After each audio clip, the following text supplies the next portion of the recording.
Bem-vindo a mais um episódio do SET Experience Academy Trilha People and Business. Hoje nós vamos conversar com Melissa Vogel, CEO da divisão de mídia da Canter. Melissa, muito obrigado por estar aqui conosco. Bom, Roberto, obrigada a você, obrigada a SET pelo convite. É sempre um enorme prazer estar aqui conversando com todos vocês. Melissa, no final de abril de 2020, no final de abril passado, nós conversamos aqui no SET Webinars sobre o panorama do consumo de mídia e o panorama dos hábitos de consumo durante ali o iniciozinho da pandemia, o início da quarentena. Ali no final de abril já tinha começado a quarentena, as pessoas estavam mais em casa e tinham fortes impactos no consumo de mídia, e ali nós fizemos alguns takeaways do que aconteceria. Hoje, 200 dias passados do começo da pandemia, já com mais tempo de maturação, qual as mudanças de rotina e, principalmente, o impacto no hábito de consumo de TV? Nossa, Roberto, é verdade, né? Já se passaram aí mais de 200 dias, né? E a gente olha um consumidor que também mudou muito ao longo desse período. E a gente entendeu que tinham dois aspectos fundamentais que impactavam a vida das pessoas, que era o grau de isolamento e se elas estavam trabalhando ou não. Então, aqui, até para ilustrar essa minha resposta, é interessante mostrar que em abril e maio a gente tinha um volume maior de pessoas que estavam saindo de casa. Você tinha 12% que ficavam em casa o tempo inteiro, 67% que estavam saindo para algumas atividades e só 20% saindo para trabalhar. E agora, já em agosto e setembro, dados mais recentes, a gente vê que esse número de pessoas completamente isoladas cai para 5% e tem um aumento no volume de pessoas que saem para trabalhar. E por que isso é tão importante? Porque isso, de fato, define como é que as pessoas estão lidando dentro de casa com o consumo de mídia, como é que elas estão criando aí artifícios, ou maneiras, melhor que artifícios, para se proteger e continuar indo para a rua de maneira segura. E uma coisa que a gente não pode esquecer, que acaba afetando diretamente o consumo, é o modelo de trabalho, Das pessoas que estão trabalhando, a gente tem aí um equilíbrio bem interessante entre aquelas que estão fazendo isso de maneira presencial, que são 44%, e aquelas que estão fazendo de maneira de home office. Então, você pode imaginar que dentro de casa, as pessoas também criaram os seus diferentes hábitos para consumo de mídia. Aqui, primeiramente, para a gente falar de televisão. Então, se você se recorda, lá atrás, a gente estava exatamente no pico da pandemia, no pico do isolamento, que foi quando a gente teve um crescimento muito grande da audiência, em março e abril. No primeiro momento, esse aumento muito direcionado pela vontade das pessoas de se informarem, entenderem o cenário, se manterem seguras com o que estava acontecendo.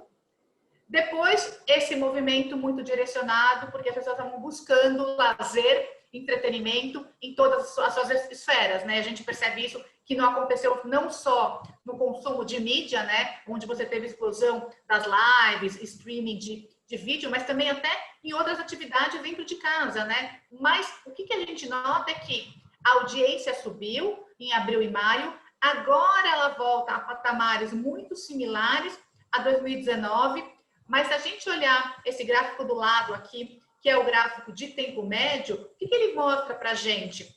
Que as pessoas que permanecem em casa, elas continuam consumindo muita televisão e com tempo médio mais alto do que no ano anterior. Então, esse é um hábito que ficou. E, claro, quando eu falo consumo de TV aqui, eu estou falando TV nos seus mais diferentes formatos de conteúdo, E formatos também de entrega. Eu estou falando, por exemplo, aqui da TV não linear, da televisão nas várias plataformas, do streaming. O consumo da TV aberta também, naquele começo de pandemia, ele tinha tido um crescimento bastante grande. Depois dos primeiros meses de isolamento, ele começou a voltar para patamares mais próximos do anterior, mas ainda se mantendo mais alto.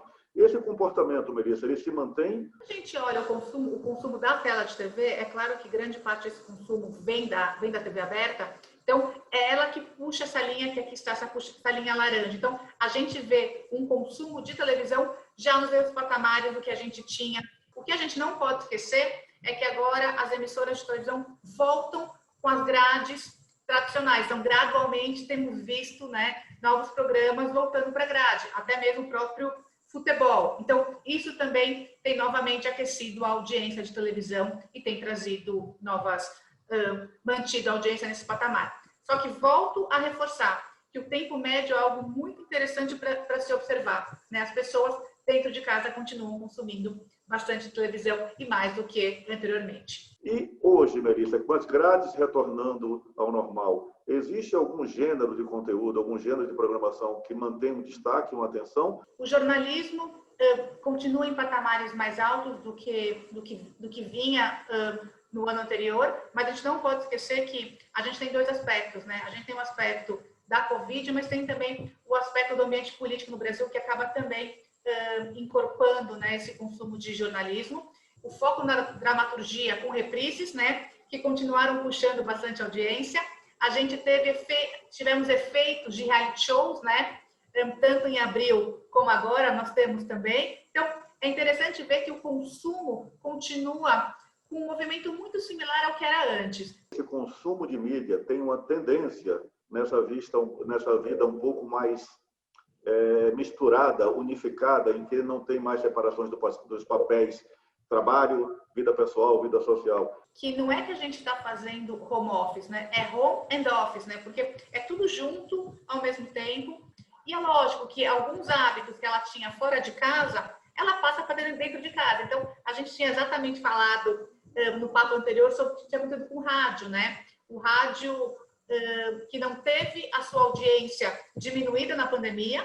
Por quê? Porque as pessoas que tinham o hábito de ouvir rádio fora de casa, no carro, por exemplo, migraram esse hábito para dentro de casa e mesmo dentro de casa, ouvindo mais vezes na plataforma digital. Mas o que ficou já registrado?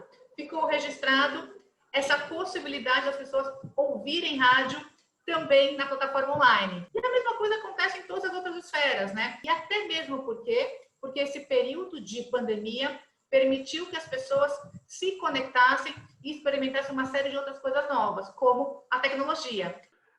O que você pode falar sobre essa experimentação durante a pandemia?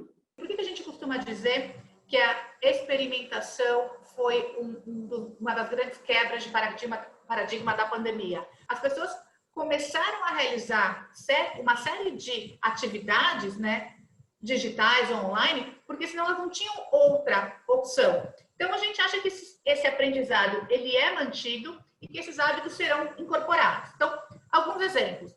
68% das pessoas que nós entrevistamos concordaram que a crise do coronavírus ajudou a adoção melhor da tecnologia no dia a dia. 73% concordaram que nas últimas semanas começaram a assistir mais vídeos e TV online gratuita on demand. Aqui a gente está focando em televisão, mas tem uma outra coisa aliada àquilo que a gente falou de rádio, que é o consumo também de música streaming, tá? Então, a gente tem o áudio nas suas diferentes plataformas, tanto na música como no podcast. Então, é o consumidor multiconectado, pronto para experimentar os novos formatos e encontrando valor nesses novos formatos. E os provedores de conteúdo, plataformas de mídia, todos eles perceberam o cenário e também aumentaram a sua oferta.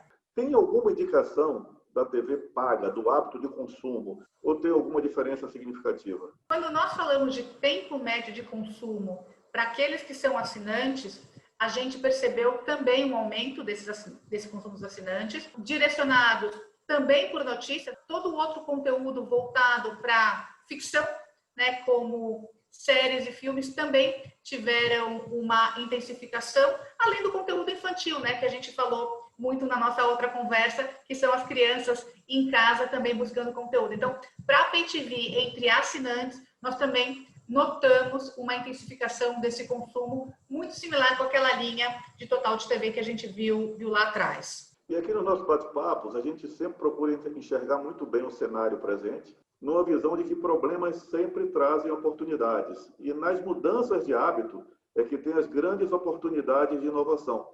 O que é que essa experimentação, o que esse cenário, o que essas mudanças de hábito de consumo trazem de oportunidades na sua visão? Olha, a pandemia trouxe a oportunidade da primeira vez, né? E quando a gente fala da primeira vez, é impressionante como essa conexão na palma da mão e mesmo dentro de casa, a tela central da casa com a televisão, a gente pode ser que as pessoas estavam com o celular na mão também o tempo inteiro multiconectados. Então, olha quantas coisas as pessoas fizeram pela primeira vez. Tem 46% das pessoas que assistiram uma live de música pela primeira vez. A forma com que as pessoas conseguiram trazer o bar, a festa para dentro de casa foi através das lives. Mas é algo que as marcas encontraram como oportunidade e continuam encontrando. E mais interessante, né, que aliado às lives, essa primeira linha também é um dado interessante. Ó, 8% capturou um QR Code na TV pela primeira vez. Olha a oportunidade que se abre, então, para que marcas conversem diretamente com o consumidor e levem esse consumidor a uma ação. E aí, eu vejo essa questão. Uma coisa aumenta o consumo e o consumo aumenta a exigência pela qualidade. A gente viu muitas lives que começaram no ambiente digital e depois elas eram transmitidas simultaneamente na televisão e no rádio. E toda vez que acontecia isso, a gente tinha como monitorar os comentários em mídia social, as conversas geradas por essas lives. E quando ela era multicanal, ela gerava 2,6 vezes mais comentários do que aquela que era simplesmente digital. Ao mesmo tempo que todo mundo se comunicava através de uma tela, todo mundo estava buscando cada vez mais construir as relações mais fortes. E estava buscando se aproximar. E isso é poderosíssimo para as marcas. Duas outras oportunidades bastante poderosas, né? É o streaming de vídeo pago, ele como uma grande oportunidade, mas tem um outro número aqui que chama muita atenção, que isso de fato veio para ficar, que é 28% fez videoconferência com os amigos. Note que aqui é com os amigos, eu não estou falando de videoconferência de trabalho. Isso tudo tem consumo de atenção. Nessa medição de atenção que vocês fazem, vocês faziam basicamente os meios abertos. Depois incorporaram os meios de assinatura tradicionais, TV cabo, satélite. Depois vocês incorporaram o consumo de mídias em outras plataformas, o móvel. E agora tem esse consumo de mídias, como a gente estava falando, eventos, lives. Essa atenção, vocês acham que vocês vão, de alguma forma, em algum momento, integrar? O que a gente consegue dentro desse modelo, né? Em alguns momentos, a gente consegue segregar esse consumo, né? Hoje, por exemplo, como você bem disse, eu já consigo saber tudo que foi consumido na tela de televisão, né? Quando é linear, seja aberta ou paga, ou quando é consumido 7 dias depois, né? Do que foi veiculado, que a gente chama de time shift viewing, eu consigo medir e indicar exatamente qual foi o meio. Eu ainda hoje, para aquilo que não é linear, eu tenho informação, eu tenho dado, mas a gente agrupa essa informação ainda sem abrir. Então, a próxima evolução é exatamente poder segregar esse consumo que aconteceu dentro da televisão nos diferentes players, né? É isso que está faltando nesse processo. E mais do que isso, agregar a esse consumo os outros devices que hoje eu estou muito centrada na televisão. Quando isso é feito, você começa a ter uma noção desse consumo que ele tem que funcionar para duas coisas, né? Tanto para os produtores de conteúdo desenharem, né, a sua estratégia, validarem a sua relevância e pensarem em como melhorar esses conteúdos. Só que a gente não pode esquecer que um dos grandes papéis da nossa medição é publicidade, né? Então, quando a gente fala de publicidade, é aí que a gente tem o desafio, então, de criar cada vez mais métricas comparáveis, né? E como você falou, uma métrica única, que é o grande desafio. Então, provavelmente essas métricas, elas serão adaptadas no modelo cross-media para que elas se conversem. Então, é por esse caminho que nós estamos indo agora. E sendo parte de uma empresa como a Kantar, isso é algo interessante, porque nós temos informações sobre consumo de produtos, informações sobre equity de marca, brand. Então, hoje, integrando os dados de consumo de mídia com essas outras fontes, eu já consigo dar o ROI, né? Que é exatamente o que o anunciante quer saber. Quantas peças foram vendidas ou se essa campanha aumentou ou não aumentou o meu awareness, o meu equity de marca, e é por aí que a gente vai. Muito obrigado por toda a informação que foi dada.